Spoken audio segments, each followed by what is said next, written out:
আসসালামু আলাইকুম রহমতুল্লাহি ওবরাকাতু। মেহতারাম সামিন ইকরাম, আজকে আলোচনার উদ্দেশ্য হইতেছে তাকবীরে তশরিক। সর্বপ্রথম তাকবীরে তশরিকের ওয়াজিব মানে কার উপরে ওয়াজিব। দেখেন, জিলহজ্জা মাসের 9 তারিখ থেকে নিয়ে 13 তারিখ পর্যন্ত, নয় জিলহজ্জার ফজরের নামাজ থেকে নিয়ে স্টার্ট করিয়া 13 তারিখ জিলহজ্জা মাসের 13 তারিখের আসরের নামাজ পর্যন্ত হর একটা মুনফারিদ, অর্থাৎ যে ব্যক্তি একলা নামাজ পড়তেছে, ইমাম, মুক্তাদি, মহিলা এবং পুরুষ সবার উপরে তাকবীরে তশরিক পড়া কি ওয়াজিব।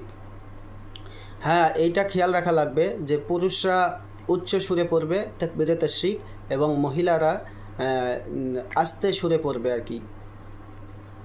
এখন কথা হইতেছে তাকবীরে তশরিকের আলফাজ কি, শব্দগুলো কি। তাকবীরে তশরিকের শব্দ হইতেছে আল্লাহু আকবার, আল্লাহু আকবার, লা ইলাহা ইল্লাল্লাহু ওয়াল্লাহু আকবার, আল্লাহু আকবার, ওয়ালিল্লাহিল হামদ। এটি হইতেছে তাকবীরে তশরিকের শব্দ। এখন একটা প্রশ্ন জাগে যে মাসবুক যে ব্যক্তি, অর্থাৎ যার ইমাম সাহেবের লগে 1-2 রাকাত ছাড়ি গেছে, ইমাম সাহেব সালাম ফিরানির বাদে সে ব্যক্তি খাড়া হইয়া তার নামাজকে পুরা করতেছে, তো এই মসবুকের উপরেও কি তাকবীরে তশরিক পড়া ওয়াজিব? হ্যাঁ, এর জবাব হইতেছে হ্যাঁ। মসবুক তার বাকি যেগুলো নামাজ আছে সেগুলো পরিপূর্ণ করিয়া তার উপরেও তাকবীরে তশরিক পড়া কি ওয়াজিব, তাকেও তাকবীরে তশরিক পড়া লাগবে। আরেকটি মাসলা হইতেছে যে তাকবীরে তশরিক পড়ার আগে সালাম ফিরিয়া যদি কারো লগে কথাবার্তা কইতেছে, তাহলে কি তাও তাকে তাকবীরে তশরিক পড়া তার জন্য তার জিম্মায় আছে কি না। দেখেন, সালাম ফিরানির বাদে ফৌরান তাকবীরে তশরিক পড়া ওয়াজিব। যদি কোনো ব্যক্তি সালাম ফিরানির বাদে সে অন্যর সঙ্গে কথাবার্তা করতেছে, তাহলে তার জিম্মার থেকে তাকবীরে তশরিক সাকিত হয়ে যায়, এখন আর তার জিম্মার মধ্যে তাকবীরে তশরিক ওয়াজিব থাকে না।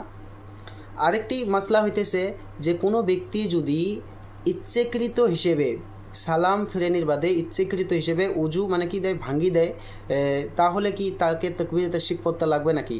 এর জবাব হইতেছে না। যদি ইচ্ছেকৃত হিসেবে কোনো ব্যক্তি যদি মানে কি করে, তার উজুকে নষ্ট করে, তাহলে সে ব্যক্তির জিম্মা থেকে তাকবীরে তশরিক সাকিত হয়ে যাইতেছে। আর যদি ইচ্ছেকৃত হিসেবে না হয়, অনিচ্ছাকৃত হিসেবে যদি উজু ভাঙ্গি যায় তা সালাম ফিরানির বাদে, তাহলে বেহতের হইল যে সে ব্যক্তি মানে কি পড়ে নিব, তাকবীরে তশরিক পড়ে নিব।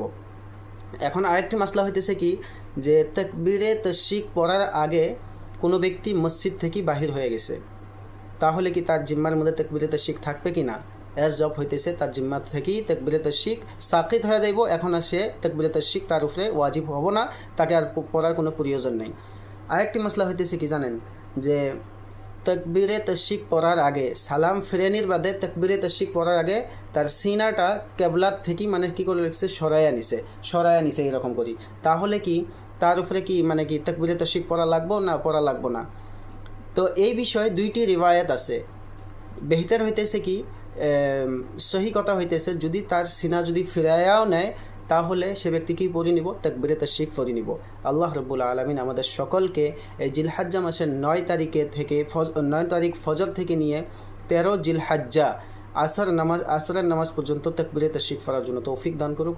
ওয়া মা আলাইনা ইল্লাল বালাগ। আসসালামু আলাইকুম ওয়া রাহমাতুল্লাহি ওয়া বারাকাতুহু।